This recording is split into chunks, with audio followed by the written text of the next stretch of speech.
காப்புரிமை மீறல் விவகாரத்தில் பிரபல கன்னட நடிகர் ரஷித் ஷெட்டி முன்ஜாமீன் கோரி நீதிமன்றத்தில் மனு தாக்கல் செய்துள்ளார்.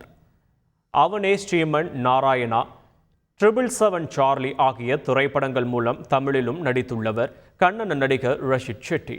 சமீபத்தில் இவரது தயாரிப்பு நிறுவனம் தயாரித்து OTT தளத்தில் வெளியான பேச்சுலர் பார்ட்டி என்ற திரைப்படத்தில் நியாய எலி இதே, காளிமாத்து ஆகிய படங்களிலிருந்து பாடல்கள் பயன்படுத்தப்பட்டிருந்தன. இதற்காக அதன் உரிமையை வைத்துள்ள MRT மியூசிக் என்ற நிறுவனத்திடம் ரஷித் ஷெட்டி பேச்சுவார்த்தை நடத்தினார்.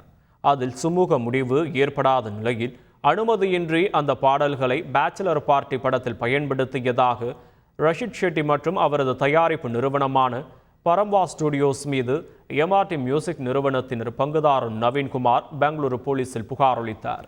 இதுகுறித்து விளக்கம் கேட்டு போலீசார் நோட்டீஸ் அனுப்பிய நிலையில் முன்ஜாமீன் கோரி பெங்களூரு செஷன்ஸ் நீதிமன்றத்தில் ரஷித் ஷெட்டி மனு தாக்கல் செய்துள்ளார். செய்திகளை உடனுக்குடன் தெரிந்து கொள்ள உடனே சப்ஸ்கிரைப் பண்ணுங்க.